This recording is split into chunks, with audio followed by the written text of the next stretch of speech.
Hi everyone, I'm Saurabh, and today we are going to discuss about the Azure Data Factory. So what is Azure Data Factory? We can say Azure Data Factory is a platform which allow developers to integrate different kind of data sources. Also, we can say it is a cloud version of ETL. It is a platform that automates the movement and transformation of the data. So now let's understand in which all scenario it can be used.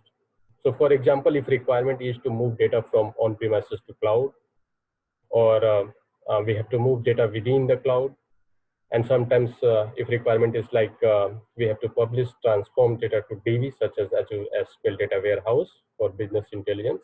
So in those scenario it can be used. Also, if requirement is like we have to create a data workflow, or have to schedule that workflow, so in that scenario we can go for this Azure Data Factory. So in short, it is a platform which allows developer to play with the data. So now let's go to the Azure portal and we will see that how Azure Data Factory can be created by using Azure portal. So this is Azure portal. Azure provides a free subscription for 1 month, so you can sign in and take advantage of this free subscription. So let's see how Azure Data Factory can be created. So here, once you log in, you can see one is option to create a resource. So just click on that resource. From here, you can search Data Factory. So once you search, you can see it will give an option to create Azure Data Factory. So you can click on this create button. Here you can provide the name, version. Here you can select the subscription. Resource group you can select, and if it is already created, so you can map with that resource group, existing resource group.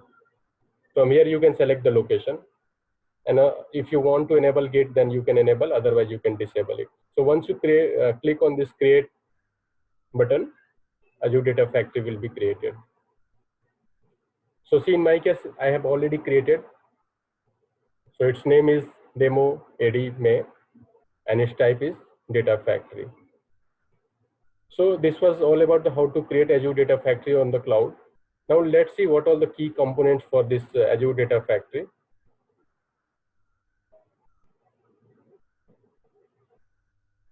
So here you can see first key component is the pipeline. So pipeline is nothing but the logical grouping of activities that performs together to complete the task.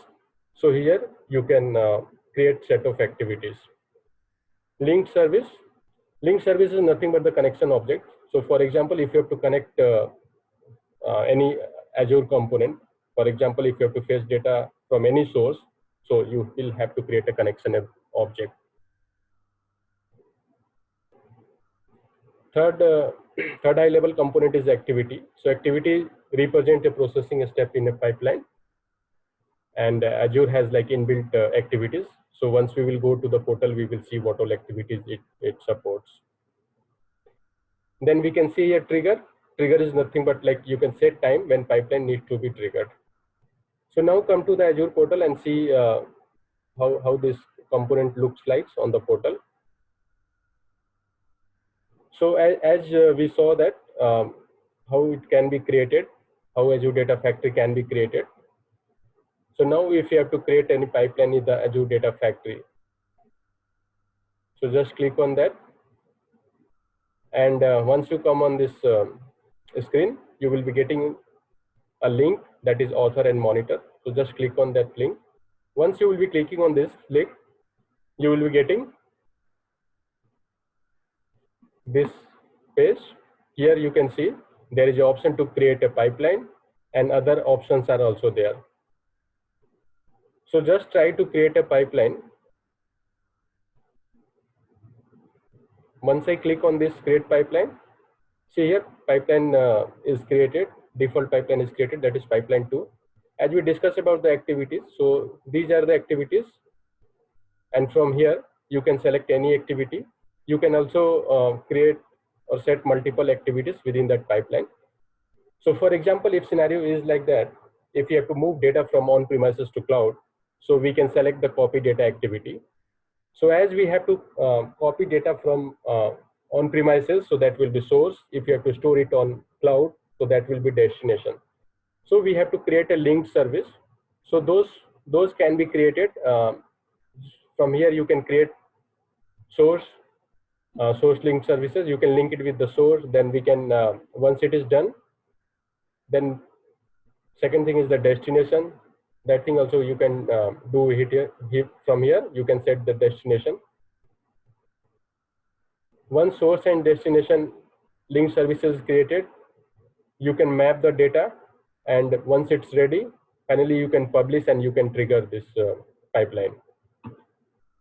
So there is another way also to create this thing. So once I come on this home page, so for the same scenario, if you want to set copy data activity, so you can click on this copy data. Here you can see the similar kind of steps. UI is different, but internally it behaves the same. So here, as you can see, that different options are there. That source connection string you will have to create. So once you create the connection, if you connect with the source, then data will be pulled to the data set. Similarly, to connect with the destination, you have to create the destination connection string. So in the same way, we can provide all those information. So once it is done, you can deploy, you can publish, and then based on your requirement, you can set timing when it will be triggered. So this was all about the Azure Data Factory. Thank you very much for watching this video. Thank you.